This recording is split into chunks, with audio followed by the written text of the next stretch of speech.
Hi everybody, Kevin here. Gundam card game has been out for about 1 week as of the time of this recording. Although I would say it is too early to call and define what the meta is because it's literally been out for a week. And I would say most people are still trying to figure out how to get their cards and trying to buy singles and all that stuff. It is time to play the extremely early meta prediction reaction game. So I'll give you guys my thoughts on what the meta could be and what it is right now, especially playing from locals and messing around and seeing what's online. Hopefully this video will be interesting to y'all. And of course I would like to mention that anything can change at any second. Because right now Gen Con I believe is going on and there's some kind of crack list exists and all of a sudden everybody's going to draw into the hype, right? Plus there is a big difference between Japanese meta and what they're playing in Japan versus here in like North America and the rest of the world. But before we get into some lists and stuff like that, if you want to see more Gundam card game content, please like and subscribe.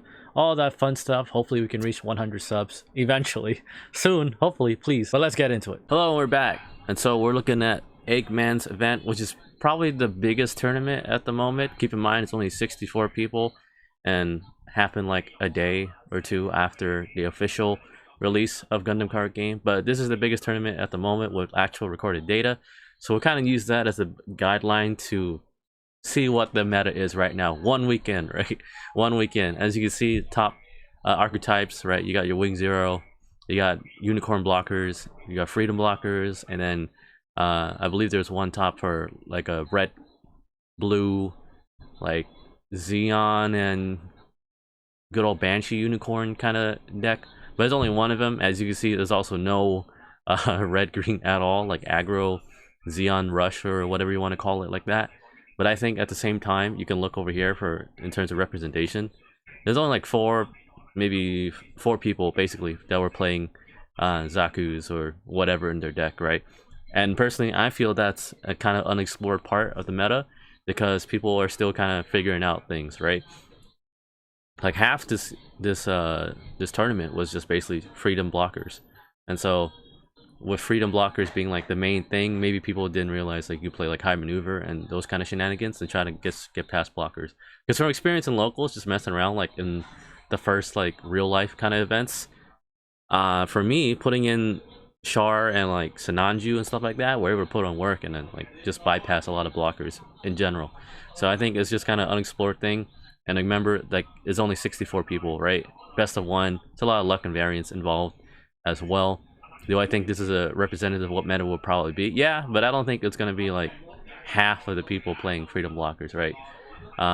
Things are always going to be up in the air, especially since it's literally the first week of meta and people are trying to figure things out. People will eventually, I hope, figure out what to do with Xeon Rush. And in my case, I think it's just going to become something like Xeon midrange, where you're not really going to play a lot of one-drops, like early game kind of stuff, where you kind of have to rely on high maneuver and Char and Sananju and all those kind of combo-ish decks, and you recycle your pilots to the Gelgook, which is a really underrated card. But this is just kind of like a great, big, broad spectrum of what the meta looks like. I guess popularity-wise in North America and these kind of events. Because, you know, I didn't join this tournament. I couldn't join this tournament in time, or couldn't be able to make it anyway. So, you know, shout out to Eggman, obviously, for showing all these decks. And then we'll look into decks right now. Hello, we're back. Let's look at the first winning deck. Is it the most popular deck? No, but it managed to win the event through a series of factors that I will tell you from my thoughts and opinions. So, breaking down the deck, we got basically 2-3 blockers, more or less, right? You got your standard Zoroark, your Lefrith, and then you got your good old Ailstrike Gundam, which is also a blocker, right? Compare a level 4 or higher pilot, obviously Kira, level 4 or higher duo, and then good old Hito are level 4 and higher, so that means you're going to get blocker. And then also having the bounce effect where you're able to return something to the hand, it's very good. So you also get rid of your opponent's blockers, and being a level 5 and combining that with the EX resource that you'll gain from the bird mode means you're probably going to summon it really quickly, especially if you go second, right? Which I think right now in Gundam card game is kind of preferred to play second, especially when I was playing just casually in locals. A lot of people I played against, everybody basically chose to go second because of the free EX resource. But from, you know, experience, it's always better to go first. I don't know when that's going to happen, but at the moment, personally, I always choose to go first. Just some experience, but maybe it's not as good because you get an extra resource. And, you know, my deck being Xeon like mid-range or something like that. But anyways, breaking down the deck some more. Very, very obviously good deck because you're able to search through Overflowing Affection, which is a 2 and a 1. So you're able to play it on your first turn basically if you go second. So you get the draw. And then of course Path of Victory Defeat, level 5, you're able to like Pot of Prosperity if you play Yu-Gi-Oh! Be able to excavate, search for Operation Meteor and your pilot or card. So if you're missing one or the other, you're able to get it. That's pretty good, obviously. And in my opinion, probably the best pilot in the game at the moment is probably Kira, because be able to -2. And then if you're playing Freedom, which in this case, since it's extremely like high level, you'll probably be choosing to play Wing Zero anyways. But you know, there are options for you. Like if you don't have Wing Zero, I think you could probably make this deck anyways and play like a Freedom Blocker-esque version of it, where you basically become what, like -4 or something like that when you're playing against an opponent's deck or something like that, right? When you're attacking like their unit or monster. But obviously the reason why you play Wing Zero is to be able to just essentially nuke the board, where you deal 3 damage to units that are level 5 or lower. And for the most part, anything that's level 5 or lower is probably like at most 4, right?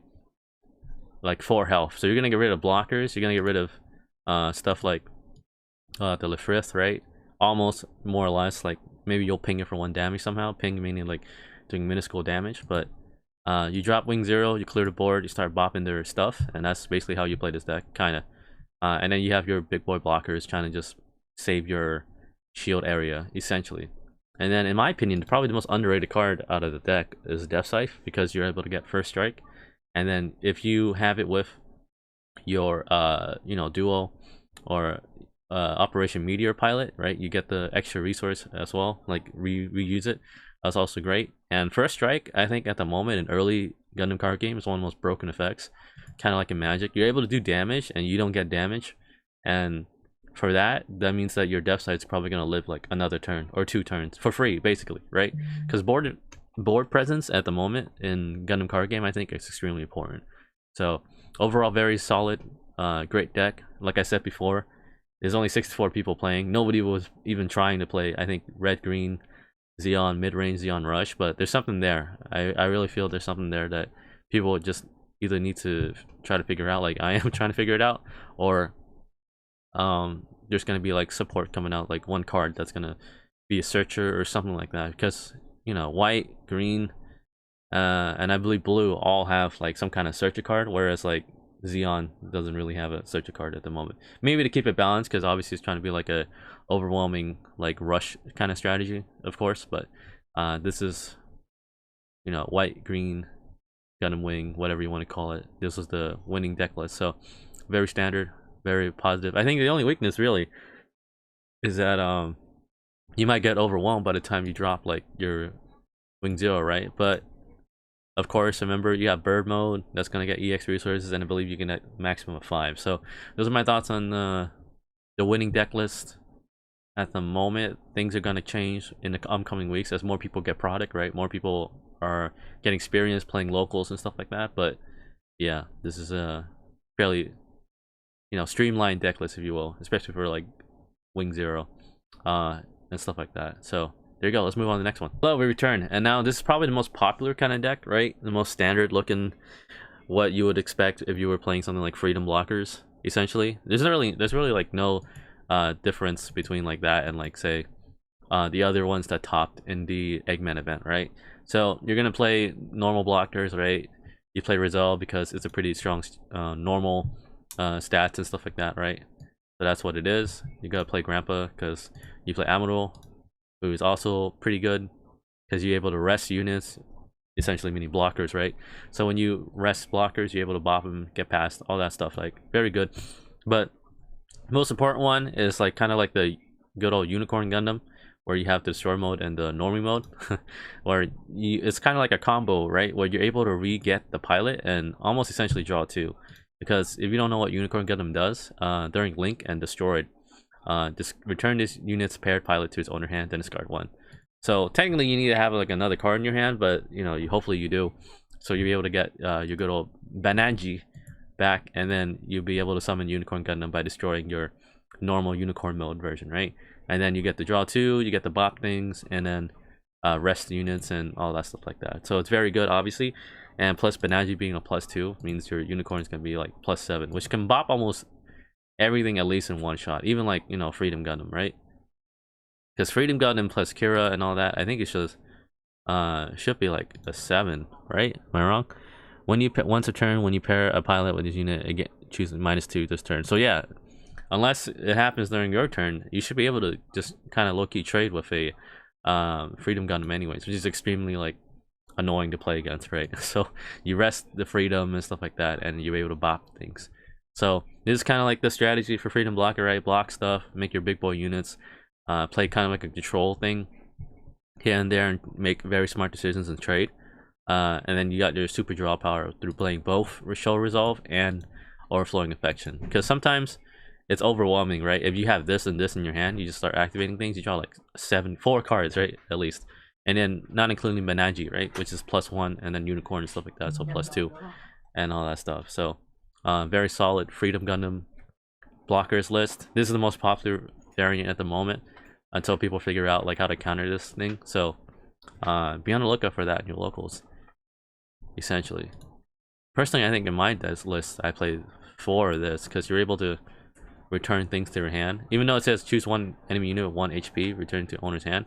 But if you start bopping things like, you know, like for example, you play Grandpa Gundam, you attack Lafrit, that's probably going to be at 1. It's going to get rid of annoying 1 drops. 1 HPs, excuse me, here and there. So there you go. That's why you play some Perfect Strike Gundams. Yeah, this is the most standard deck list you can think of for Freedom Blockers. Except maybe some people don't play Rizal, I believe. Some people play like the other booster pack Gundam, which is also pretty solid because I believe that one also says you can draw cards. So yeah, very standard deck list. Let's move on to more fun stuff, things that I like to play. Hello, we're back for our final sort of deck list. My favorite archetype at the time I'm playing right now, which is of course adding Xeon Rush or Xeon Midrange, whatever you want to call it. This was one of the topping deck lists, which is red-blue. You can see here they're playing Kshatriya with Merida, who's able to like synergy with good old Banshee Unicorn. So that's very good as well because she access both links to both mobile suits, which is pretty rare. I don't think any other thing like just straight up requires you to have like Merida, right? Yeah, both of them require you a specific pilot to pilot their thing to get the link. Personally, in my opinion, this is hot take, extremely hot take. I was messing around with this. I personally don't like it at all because it doesn't really cover the shortcomings of both blue or red, and especially playing like kind of the more mid tier kind of cards that are not as good as like say you know, white base, or what's the other one for red's not even that great in general, right? I mean, it's just Xeon cards at the moment. Again, I don't know if people were unable to get singles and cards because it literally just came out, right? So I'm not expecting everyone to have like the best sources available to get the decks they want to play. So that's probably why I'm assuming there's like some jank, a little bit of jank in here. Like for the GM, I guess, yeah, it's a blue that has good stats, 2/2, right? That's pretty standard. Same thing with the gun tank. Gun tank's able to just do damage to rested units, especially like blockers and stuff like that, which obviously is always very good. And then other things like, I don't know, like we can do more ping here. We can definitely, I feel, in my opinion, have a little bit more pilots, because like if you don't have a pilot, you're kind of screwed, right? But that's just in general for any other deck. But playing 8, I feel it's not that great, because like for me, a relatively rule of thumb that I've noticed is just playing around 10 to 12, right? Having a 4 for your deck, well, basically a little less than a 4. Let's say what, 10 divided by 20% of your deck dedicated to some pilot cards is pretty important, because you always need like this one pilot. Pilots are able to give stat boosts, and then you're able to link them up and then be able to do like attacking the turn off, which is obviously means that you're advancing your game state as fast as you can, right? So they're not even playing like the good old Grandpa Gundam. I think this is a weird deck list. If you can please explain to me why this works, please let me know. But I think it's just synergized with Merida being able to take advantage of Kshatriya and also Banshee Unicorn, and then Amuro Fraubo is just to be able to take advantage of like the white base kind of stuff like that, right? But wouldn't you want to play Grandpa Gundam unless it's too high of a level requirement or something like that? So I think it's important to mention this. especially since I guess Show of Resolve is why maybe you want to play like blue combine it with red, so you'll be able to get kind of the weaknesses of red, which at the moment you're not, well, for Xeon more generally, you're not able to like draw cards off, right? You're not able to search through your deck relatively easily.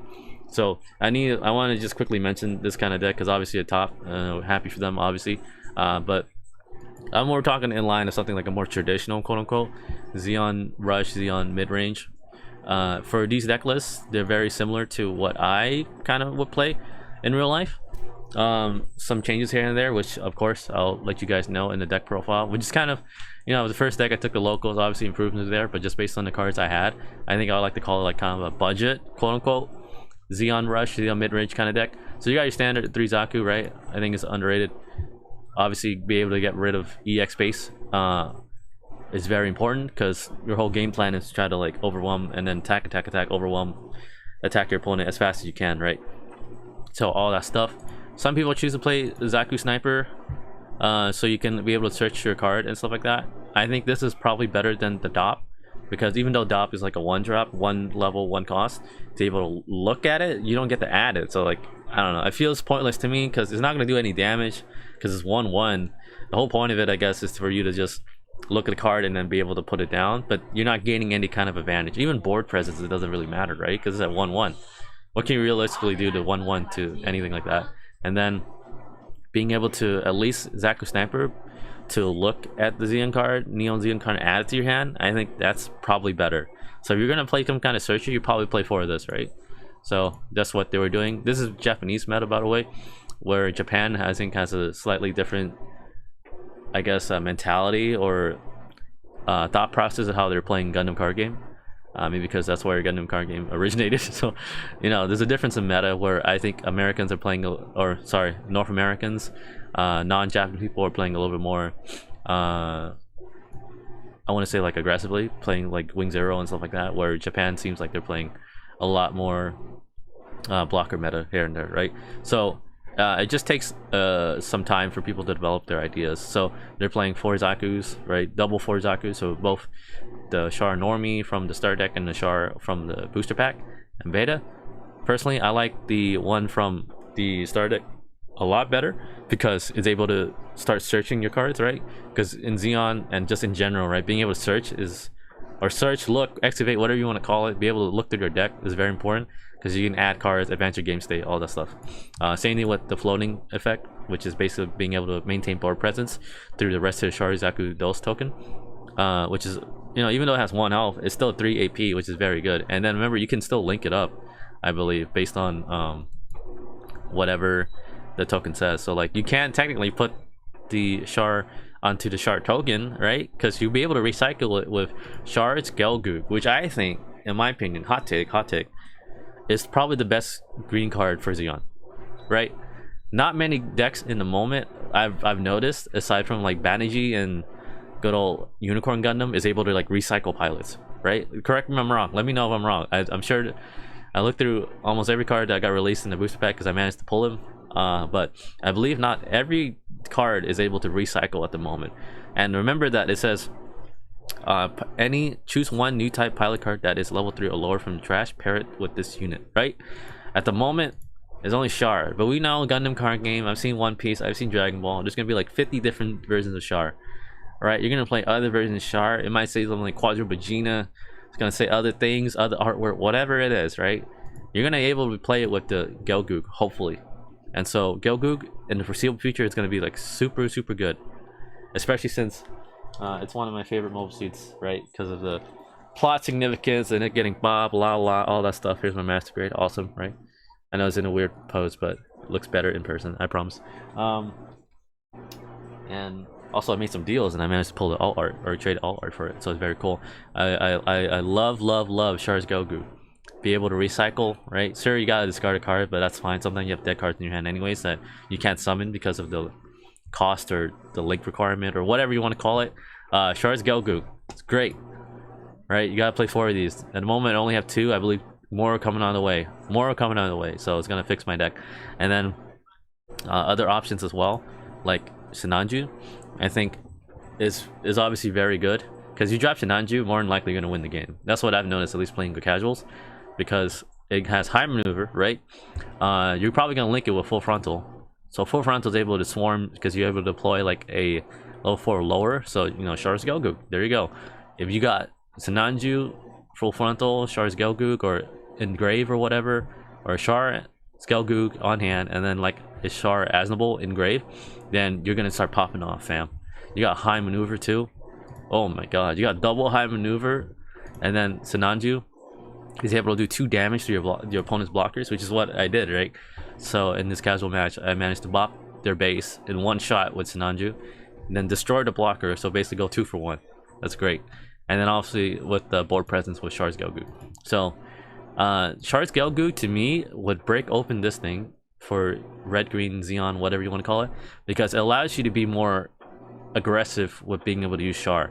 Because normally what I've noticed with some people is that you might not want to link up certain pilots with other cards, because that's the risk reward of Gundam card game, right? Like, do you want to save this pilot until hopefully you draw Kshatriya or something like that, and then you get the bonus link effect and then attack on the same turn? Or do you need the power boost right now with like another unit, a random unit like Char Zaku Dos, right? For Char and Gelgoog, you're able to do that, right? You're able to put Char with everybody, you draw Gelgoog, you pitch, get that back, there you go. You got high maneuver Char's Gelgoog with +2, because Char will put +1, and then you get the effect from +1 from the attack, right? So you do 6 damage. That's gonna get rid of almost every base. Well, get rid of every base basically, and then practically almost every monster aside, right? Maybe I think Freedom Gundam, I believe it's 7. Correct me if I'm wrong, and some other higher units like that. But remember, this is a 4-drop. This is a 4-drop, level 4, right? Unless they got a bunch of EX bases from like the bird mode, you're probably gonna be start bopping things. So I think Xeon Rush, Xeon mid-range more or less, is extremely underrated, and I hope, you know, people were able to develop the deck some more, because that's the one I'm most passionate and like the most. I like to play a very aggressive playstyle. I know in Yu-Gi-Oh! I play kind of control, but even when I play control, I play very aggressive with control, being proactive rather than reactive. So anyways, that's the meta right now. Obviously this is the first week of meta. Things will change in the upcoming weeks, especially with the results of Gen Con and things like that. But yeah, please let me know down below what you guys are playing. How's it going in your neck of the woods? And other than that, you've been liking Gundam card game 1 weekend, so I definitely am. I'll try to my best to make locals and stuff like that. But yeah, thanks for watching. See you guys around. Bye bye.